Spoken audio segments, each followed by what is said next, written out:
അസ്സലാമു അലൈക്കും വറഹ്മത്തുള്ളാഹി. അൽഹംദുലില്ലാഹ് വസ്സലാത്തു വസ്സലാമു അലാ റസൂലില്ലാഹ് വഅലാ ആലിഹി വസഹാബി അജ്മഈൻ. അമ്മാ ബഅദ്. 3 ദിവസമായി നടക്കുന്ന പ്രൊഫഷണൽ വിദ്യാർത്ഥികളുടെ സമ്മേളനം ഇന്നിവിടെ സമാപനം കുറിക്കുകയാണ്. വ്യത്യസ്ത വേദികളിലായി വിവിധ സെഷനുകളിലായി നാം പൂർത്തീകരിച്ച സമ്മേളനത്തിൽ ഇന്ന് നമുക്ക് മുഖ്യാതിഥിയായിട്ട് നമ്മുടെ മുമ്പിലുള്ളത് ബഹുമാനായ രാജ്യസഭാ MP KK രാഗേഷ് അവറുകളാണ്. ഫാഷിസം ചെറുക്കുന്നതിൽ പ്രൊഫഷണലുകളുടെ പങ്ക് എന്ന വിഷയത്തിൽ ഏതാനും വാക്കുകൾ അദ്ദേഹം നമ്മോട് സംസാരിക്കുന്നതാണ്.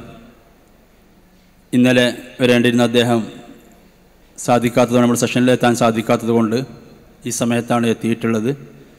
അദ്ദേഹത്തിന് ഒരുപാട് തിരക്കുകൾക്കിടയിലും വന്നതിൽ നമുക്ക് അതിയായ സന്തോഷമുണ്ട്. ഞാൻ എൻ്റെ ആമുഖം ദീർഘിപ്പിക്കുന്നില്ല. നമ്മോട് സംസാരിക്കുന്നതിന് വേണ്ടി ബഹുമാനായ KK രാഗേഷ് MP അവറുകളെ വിനയപുരസ്കരം ക്ഷണിച്ചുകൊള്ളുന്നു.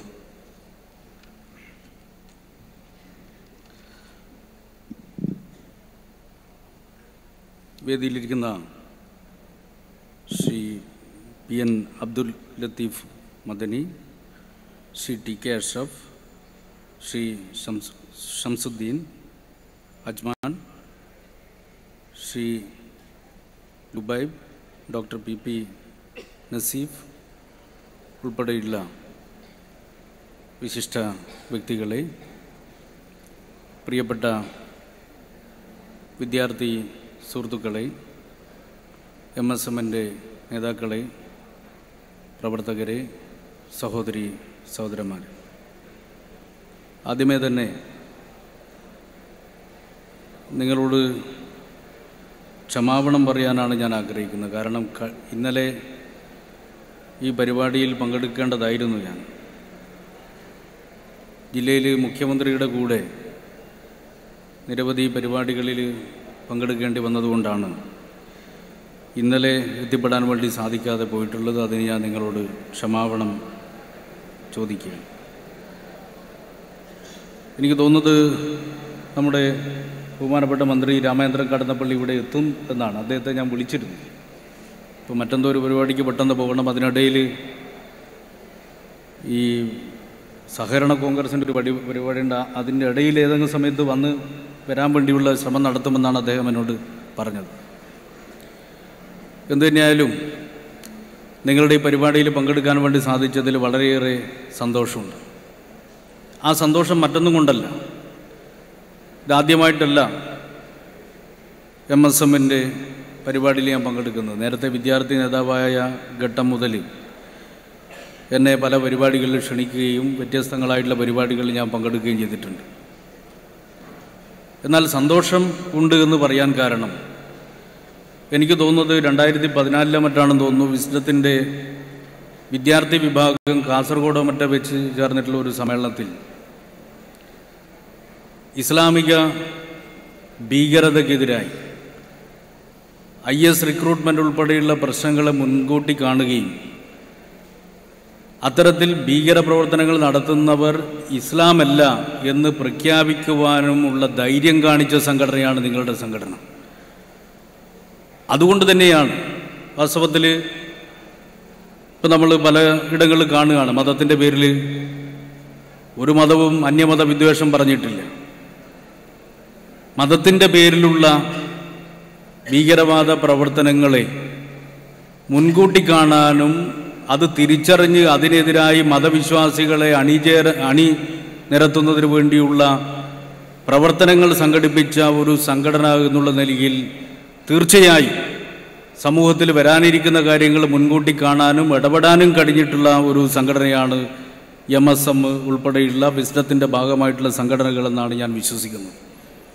അതുകൊണ്ട് തന്നെയാണ് നിങ്ങളുടെ ഈ പരിപാടിയിൽ വരുന്നതിന് വേണ്ടി പങ്കെടുക്കാൻ അവസരം കിട്ടിയത് ഒരു സന്തോഷകരമായിട്ടുള്ള കാര്യമായിട്ട് ഞാൻ കാണുന്നത്. ഇന്ത്യൻ സാഹചര്യത്തിലെ ഫാസിസത്തെ സംബന്ധിച്ച് പറയുമ്പോൾ ഞങ്ങൾ ഒരു 2 മാസങ്ങൾക്ക് മുമ്പാണ് രാജസ്ഥാനിലെ അൽവാർ രാജസമന്ത് മേഖലകളിൽ പോയത്. ഞങ്ങൾ 2 ലോകസഭ രാജ്യസഭയിലുള്ള ഓരോ MP-മാർ, ആ MP-മാരുടെ നേതൃത്വത്തിൽ ഒരു 28 അംഗ ഫാക്ട് ഫൈൻഡിങ് ടീം, സുപ്രീം കോടതിയിലെ സീനിയർ അഭിഭാഷകരുൾപ്പെടെയുള്ള ഒരു വസ്തുതാന്വേഷക സംഘത്തിൻ്റെ നേതൃത്വത്തിൽ അൽവാർ രാജസമന്ത് മേഖലയിൽ ഞങ്ങൾ പോവുകയുണ്ടായി. നമ്മളെല്ലാവരും പത്രത്തിൽ വായിച്ചിട്ടുണ്ട്, ഈ മേഖലയിലാണ് മതന്യൂനപക്ഷങ്ങളെ അതിഭീകരമായി ആക്രമിച്ചുകൊണ്ടിരിക്കുന്ന സംഭവങ്ങൾ ഉണ്ടായിട്ടുള്ളത്. നമ്മൾ കണ്ടു, രാജസമന്തിലാണ് ഒരു മനുഷ്യനെ തല്ലിക്കൊന്ന് പച്ചക്ക് ചുട്ടുകൊന്ന് എന്നിട്ട് വാട്സപ്പിൽ പ്രചരിപ്പിക്കുന്ന ചിത്രം ഞാനും നിങ്ങൾ കണ്ടതാണ്. അതുപോലെ തന്നെ അൽവാർ മേഖലയിലാണ് നിരവധിയായിട്ടുള്ള പെഹ്ലൂക്കാൻ ഉൾപ്പെടെയുള്ള നിരവധിയായിട്ടുള്ള മനുഷ്യരെ കൊന്നുകളഞ്ഞത്. അവിടെ പോയപ്പോൾ ഞങ്ങൾ കണ്ടൊരു കാഴ്ച, അവിടെ ചില പോലീസ് സ്റ്റേഷൻ നേരിട്ട് കണ്ടതാണ്, ഇപ്പോഴും എൻ്റെ കയ്യിൽ അതിൻ്റെ ഫോട്ടോ ഉണ്ട്. നമ്മളാരും ശ്രദ്ധിക്കാത്തൊരു വസ്തുതയാണ്. ആ പോലീസ് സ്റ്റേഷൻ്റെ പേര് ഗോരക്ഷാ പോലീസ് ചൗക്കി എന്നാണ്. എന്ന് പറഞ്ഞാൽ പശുവിനെ സംരക്ഷിക്കുന്നതിന് വേണ്ടിയുള്ള പോലീസ് സ്റ്റേഷൻ. സാധാരണ നമ്മൾ കേൾക്കുന്നത് മനുഷ്യരെ സംരക്ഷിക്കാൻ വേണ്ടിയിട്ടാണ് പോലീസ്, ക്രമസമാധാനത്തിനാണ് പോലീസ്. പശുവിനെ സംരക്ഷിക്കാൻ വേണ്ടിയുള്ള പോലീസ് സ്റ്റേഷൻ. ഞാൻ അവിടെയുള്ള കളക്ടറുമായിട്ട്, രാജസമന്തിലെ അൽവാറിലെ കളക്ടറുമായിട്ട് സംസാരിച്ചു. അപ്പോൾ അദ്ദേഹം പറഞ്ഞു, ആ മേഖലയിലാകെ 64 ഇത്തരത്തിലുള്ള പോലീസ് സ്റ്റേഷനുകളുണ്ട്. നമ്മുടെ രാജ്യത്ത് നടന്നുകൊണ്ടിരിക്കുന്ന പശുവിൻ്റെ പേര് പറഞ്ഞുകൊണ്ട് അതിഭീകരമായിട്ടുള്ള കടന്നാക്രമണങ്ങളാണ്, മതന്യൂനപക്ഷങ്ങൾക്കെതിരായിട്ടുള്ള കടന്നാക്രമണം. We are witnessing unprecedented mass lynching in our country. Already 33 minorities are being brutally killed. ആ ഒരു ഘട്ടമാണ് നമ്മുടെ മുമ്പിൽ. അത്തരം ഘട്ടത്തിലാണ് ഇത്തരത്തിലുള്ള മാസ് ലിഞ്ചിങ്ങിന് ഭരണകൂടം തന്നെ നേതൃത്വം നൽകുന്നത് എന്നുള്ള സംഗതി വരുന്നത്. ഫാസിസം എന്ന് പറയുന്നത് കേവലമായിട്ടൊരു വിഭാഗം മറ്റൊരു വിഭാഗത്തിൻ്റെ മേലെ അക്രമം നടത്തലല്ല, ഭരണകൂടം തന്നെ അതിൻ്റെ ഭാഗമായിട്ട് മാറുമ്പോഴാണ് വർഗീയത ഫാസിസമായി വളരുന്നത്. ആ ഫാസിസത്തിൻ്റെ ലക്ഷണങ്ങളാണ് വാസ്തവത്തിൽ ഈ രാജസ്ഥാൻ മേഖലയിൽ ഞങ്ങൾ കണ്ടത്. ഞെട്ടിക്കുന്ന സംഭവങ്ങളായിരുന്നു. അവിടെ കൊല്ലപ്പെട്ട മനുഷ്യരുടെ വീടുകളിൽ ഞങ്ങൾ പോയി. ആ മനുഷ്യരാവട്ടെ പശുവിനെ ആശ്രയിച്ച് ജീവിക്കുന്നവരാണ്. അങ്ങേയറ്റ ദരിദ്രരായ പാവപ്പെട്ട മനുഷ്യർ, അവരുടെ വീട്, ആ വീടിൻ്റെ ചുമര് നിറയെ ഈ ചാണകം മെഴുകിയിരിക്കുകയാണ്. അവർ കത്തിക്കുന്ന സാധനം ഈ ചാണകം പരത്തി വെച്ച് എന്നിട്ട് അത് ഉണക്കിയിട്ടാണ് കത്തിക്കുന്നത്. ജീവിതം മുഴുവൻ പശു ആശ്രയിച്ച് ജീവിക്കുന്നവരാണ്. അങ്ങനെ ജീവിക്കുന്ന മനുഷ്യരാണ് പശുവിനെ കടത്തി, നമ്മൾ സാധാരണ കടത്തി, സ്മഗ്ലിംഗ്. അവിടെ SP എന്നോട് പറയുകയാണ്, ദേ ആർ സ്മഗ്ലേഴ്സ്. ഞാൻ ചോദിച്ചു, എന്ത് സ്മഗ്ലറാ? സ്മഗ്ലേഴ്സ് എന്ന് പറഞ്ഞാൽ നമ്മൾ സാധാരണ കേൾക്കുന്നത് മയക്കുമരുന്ന് കടത്തുകാർ അല്ലെങ്കിൽ സ്വർണ്ണക്കടത്തുകാർ, അതൊക്കെയാണ് സ്മഗ്ലേഴ്സ് എന്ന് കേൾക്കുക. ഞാൻ ചോദിച്ചു, എന്താ ഈ സ്മഗ്ലേഴ്സ് എന്ന് പറയുന്നത്? അവർ പശുവിനെ കടത്തുന്നവരാണ്. നിങ്ങൾ നോക്കണം, പശുവിനെ കടത്തുന്നവരാണ്. അതുകൊണ്ട് അവർ കൊല്ലപ്പെടേണ്ടവരാണ് എന്നുള്ള നിലയാണ്. ഞാൻ ഉത്തരവാദിത്തമില്ലാതെ പറയുകയല്ല, സ്വന്തം അനുഭവത്തിൽ നിന്ന് പറയുകയാണ്. ഇന്ത്യയിലെ പല മേഖലകളിലും ഇപ്പോഴങ്ങനെയാണ്. മതന്യൂനപക്ഷങ്ങളെ ആക്രമിക്കുന്നതിന് വേണ്ടി സംഘപരിവാർ ശക്തികൾ, RSS കണ്ടുപിടിച്ച വിവിധ മാർഗങ്ങളിൽ ഒന്നാണ് ഇപ്പോൾ പശു. ഇത് കണ്ടപ്പോൾ ഞാൻ എൻ്റെ മനസ്സിൽ വിചാരിച്ചപ്പോൾ, ഒരു 5-8 മാസങ്ങൾക്ക് മുമ്പ് ഞാൻ ഇവിടെ നാഗാലാൻഡിൽ പോയിരുന്നു. നാഗാലാൻഡിൽ പോയപ്പോൾ ഞാൻ കണ്ട കാഴ്ച, അവിടെ നമ്മുടെയൊക്കെ നാട്ടിൽ ഇറച്ചിക്കടകളിൽ തൊലി കളഞ്ഞ് ഇറച്ചിയൊക്കെ ഇങ്ങനെ കെട്ടിത്തൂക്കി, ആട്ടിറച്ചിയൊക്കെ കെട്ടിത്തൂക്കിയിട്ടുണ്ടാവും.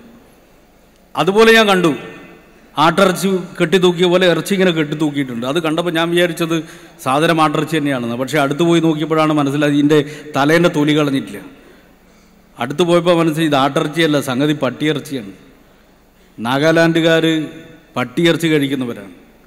അപ്പോൾ ഞാനവരോട് ചോദിച്ചു, നിങ്ങളിങ്ങനെ പട്ടിയിറച്ചിക്ക് കിലോയ്ക്ക് എത്ര വിലയുണ്ടെന്ന് ചോദിച്ചപ്പോൾ അവർ പറഞ്ഞു, 1 കിലോയ്ക്ക് 1200 രൂപ വിലയുണ്ട്. ഏറ്റവും വിശിഷ്ടമായ ഭക്ഷണമാണത്രേ പട്ടിയിറച്ചി. ഞാനത് കണ്ടപ്പോൾ മനസ്സിൽ വിചാരിച്ചു, അവിടെ നിന്നൊക്കെ കുറച്ചാൾ നമ്മുടെ നാട്ടിൽ വന്നിട്ടുണ്ടെങ്കിൽ നമ്മുടെ നാട്ടിൽ ഈ പട്ടികടി കുറച്ചങ്ങ് ഒഴിഞ്ഞു കിട്ടുമെന്ന്. പക്ഷെ അതിൻ്റെ കൂടെ മറ്റൊന്നുകൂടി ഞാൻ വിചാരിച്ചു, ഈ പട്ടി എന്ന് പറഞ്ഞ നായ എന്ന് പറഞ്ഞാൽ നമ്മുടെ ഈ ഭാഗത്തുള്ളൊരു വിശ്വാസം അനുസരിച്ച് മുത്തപ്പൻ്റെ നമ്മുടെ പറശ്ശിനിക്കടവ് മുത്തപ്പനുണ്ടല്ലോ, മുത്തപ്പൻ എവിടെ പോകുമ്പോഴും കൂടെ പട്ടിയുണ്ടാവും. മുത്തപ്പൻ ഏറ്റവും ഇഷ്ടമുള്ള ജീവിയാണ് ഈ നായ. അപ്പം മുത്തപ്പൻ്റെ വിശ്വാസികളെല്ലാം വേണ്ടി ഇങ്ങനെ വിചാരിക്കുകയാണ്, ഇതാ എൻ്റെ മുത്തപ്പൻ്റെ നായയെ നാഗാലാൻഡുകാർ കൊന്നു തിന്നുകയാണ്, അതുകൊണ്ട് അങ്ങനെ കൊന്നു തിന്ന നാഗാലാൻഡുകാരെ മുഴുവൻ ഞാൻ ശരിപ്പെടുത്തണം എന്ന് വിചാരിച്ച് പുറപ്പെട്ടാൽ എങ്ങനെയുണ്ടാവും? നാഗാലാൻഡുകാരെ കൊല്ലാൻ പറ്റുമോ?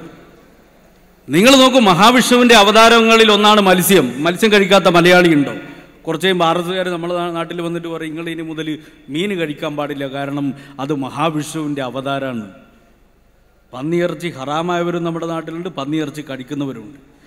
പന്നിയിറച്ചി ഹറാമായവർ പന്നിയിറച്ചി കഴിക്കുന്നവരെക്കെതിരായിട്ട് എന്നാൽ പിന്നെ അവരെ ശരിപ്പെടുത്തി കളയാമെന്ന് പുറപ്പെട്ടാൽ എങ്ങനെയുണ്ടാവും?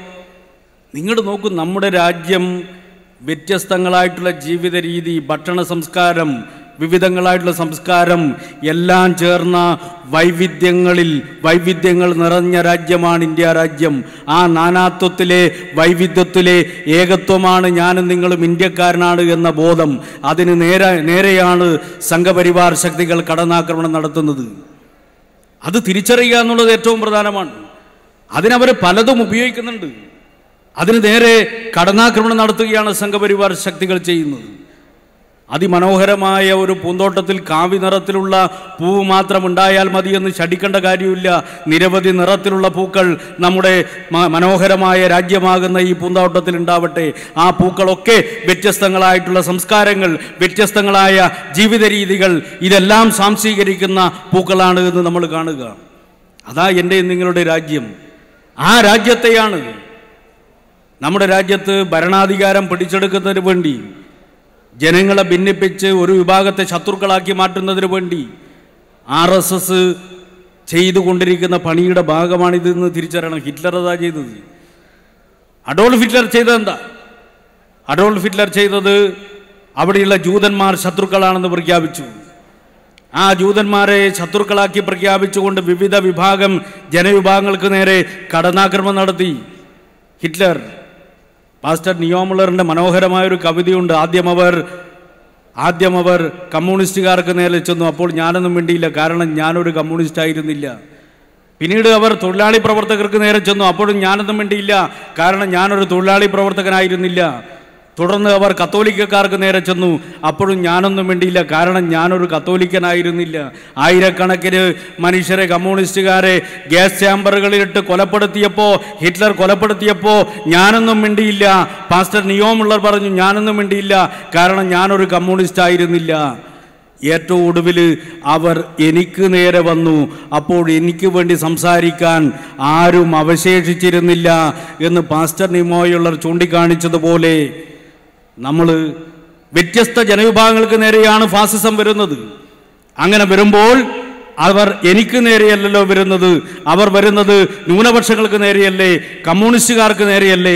അതുകൊണ്ട് എനിക്കെന്ത് കാര്യം, ഞാൻ മിണ്ടാതിരിക്കാമെന്ന് തീരുമാനിച്ചാൽ പ്രിയപ്പെട്ടവരെ, നാളെ അവർ നമുക്ക് നേരെ വരും. നമുക്ക് നേരെ, നിങ്ങൾക്ക് നേരെ, നമുക്ക് ഓരോരുത്തർക്കും നേരെ വരും. അങ്ങനെ വരുമ്പോൾ നമുക്ക് വേണ്ടി സംസാരിക്കാൻ ആരും അവശേഷിച്ചിട്ടുണ്ടാവില്ല. അതാ ഫാസിസത്തിൻ്റെ പ്രത്യേകത. ഫാസിസത്തിനെതിരായി എല്ലാ മനുഷ്യരും ഒറ്റക്കെട്ടായി നിൽക്കുക എന്നുള്ളത് ഏറ്റവും പ്രധാനമാണ്. ജനാധിപത്യ വിശ്വാസികൾ, മതേതര വിശ്വാസികൾ, മനുഷ്യത്വം മനസ്സിൽ വെക്കുന്ന ഓരോ വിഭാഗവും ഫാസിസത്തിനെതിരായി ശക്തമായിട്ടുള്ള നിലപാട് സ്വീകരിക്കേണ്ടതായിട്ടുണ്ട്. ഇവർ ചെയ്യുന്നെന്താ? ഓരോന്നും അവർക്ക് കേവലം ചിഹ്നം മാത്രമാണ്. കുറി എന്ന് പറഞ്ഞാൽ കുറിക്ക് കൊള്ളുന്ന ചിഹ്നമാണ്. രാഗിച്ചരട് ഏറ്റവും നല്ല ചിഹ്നമാണ്. ശ്രീരാമനൊരു ചിഹ്നമാണ്, ശ്രീകൃഷ്ണനൊരു ചിഹ്നമാണ്. ശ്രീരാമനും ശ്രീകൃഷ്ണനൊന്നും അവർക്ക് വലിയ കാര്യമൊന്നുമല്ല. നമ്മുടെ നാട്ടിൽ വന്നിട്ട് ഇപ്പോൾ RSസുകാർ പറഞ്ഞുകൊണ്ടിരിക്കും, നിങ്ങളെ മക്കളെ കൃഷ്ണനാക്കാം. നമ്മുടെ നാട്ടിൽ ചിലരും വിചാരിക്കുകയാണ്, എൻ്റെ മോനല്ലെങ്കിൽ മോള് നീല പെയിൻറ്റും അടിച്ച് കയ്യിൽ ഒരു ഓടക്കോളുമായി മുടിയിൽ മയിൽപ്പീലിയും ചൂടി എന്നിട്ട് റോഡുമ്പിലൂടെ പ്രകടനമായിട്ട് കണ്ണാ ബാ എന്ന് പറഞ്ഞ് പ്രകടനമായിട്ട് നടക്കുന്ന കാണുമ്പോൾ നല്ല രസമുണ്ടാവുമല്ലോ എന്നാൽ പോയിക്കോട്ടെ എന്ന് ചില രക്ഷിതാക്കളും വിചാരിക്കുകയാണ്. പക്ഷേ കൃഷ്ണനാക്കാമെന്ന് പറഞ്ഞ് കൂട്ടിക്കൊണ്ടുപോകുന്ന കുട്ടി കുറച്ച് കഴിഞ്ഞ് RSSൻ്റെ ശാഖയിൽ നിന്ന് പുറത്തു വരുമ്പോൾ ആ കുഞ്ഞ് കൃഷ്ണനായിട്ടല്ല പുറത്തു വരുന്നത്, കംസനായിട്ടാണ് പുറത്തു വരുന്നത്. കൃഷ്ണന്മാരെ കംസനാക്കുന്ന പണിയാണ്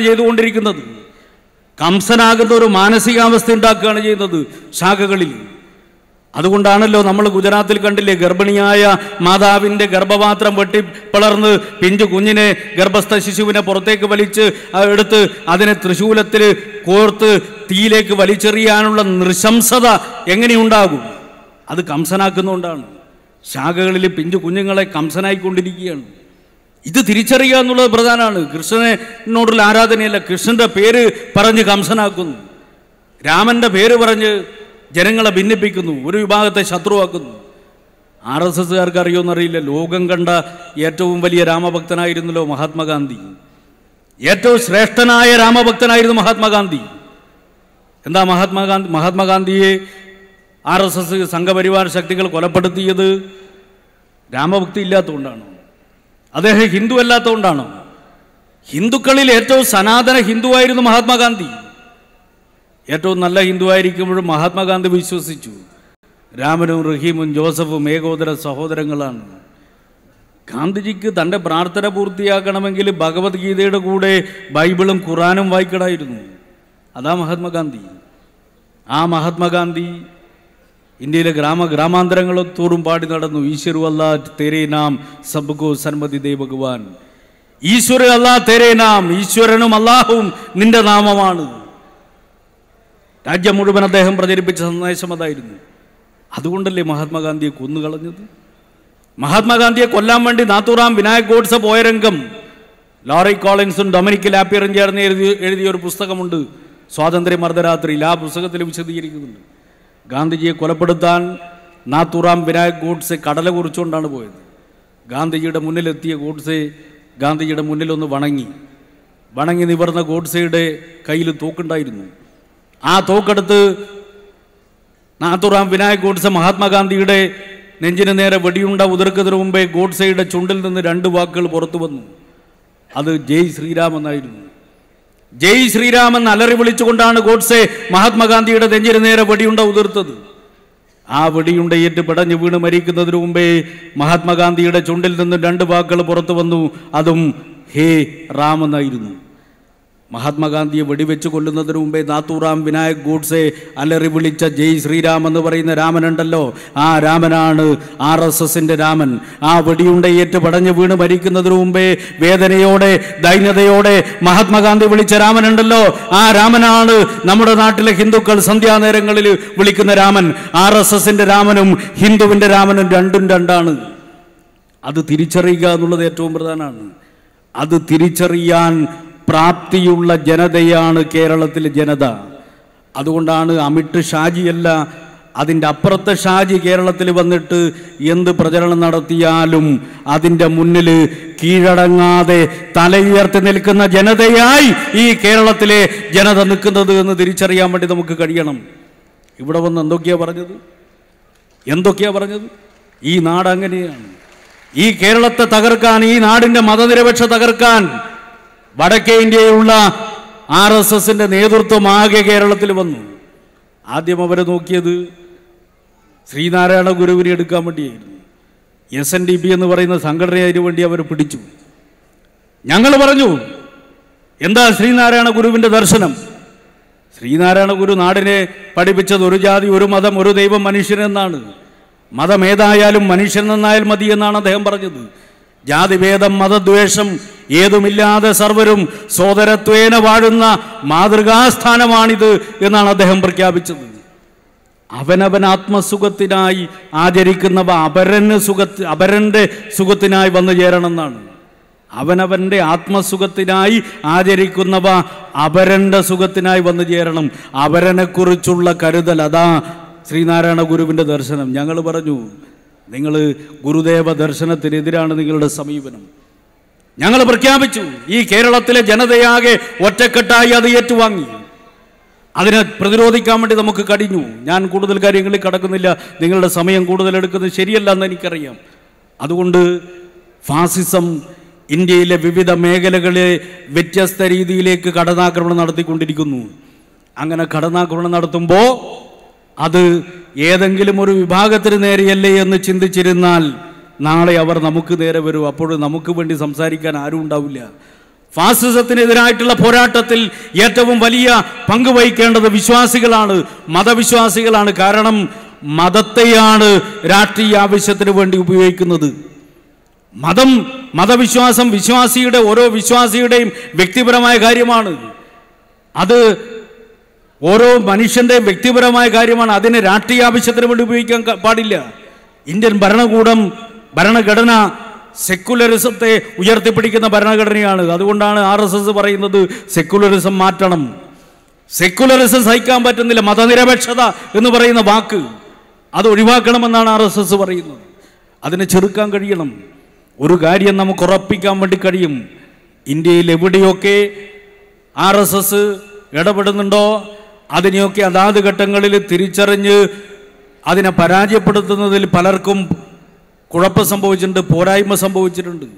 എന്നാൽ ഞാനും നിങ്ങളും നമുക്ക് ഓരോരുത്തർക്കും പ്രഖ്യാപിക്കാൻ വേണ്ടി കഴിയണം, വിന്ധ്യനെപ്പുറം ഈ കേരളത്തിൻ്റെ മതനിരപേക്ഷതയുടെ മണ്ണ്, രാമനും റഹീമും ജോസഫും ഏകോദര സഹോദരങ്ങളെ പോലെ ജീവിക്കുന്ന ഈ കേരളത്തിൽ RSSന്റെ സംഘപരിവാറിൻ്റെ വർഗീയ ശ്രമങ്ങൾക്ക്, ഫാസത്തിൻ്റെ ഇടപെടലിന് സ്ഥാനമുണ്ടാവില്ല എന്ന് പ്രഖ്യാപിക്കാൻ നമുക്ക് കഴിയണം. അതായിരിക്കണം നിങ്ങൾ മുന്നോട്ടേക്ക് കൊണ്ടുപോകേണ്ട സന്ദേശം എന്ന് മാത്രം ചൂണ്ടിക്കാണിച്ചുകൊണ്ട് ഈ പരിപാടിക്ക് എന്നെ ക്ഷണിച്ചതിന് നിറഞ്ഞ മനസ്സോടെ നന്ദി പ്രകാശിപ്പിച്ചുകൊണ്ട് ഞാൻ എൻ്റെ വാക്കുകൾ അവസാനിപ്പിക്കുന്നു. നന്ദി, നമസ്കാരം.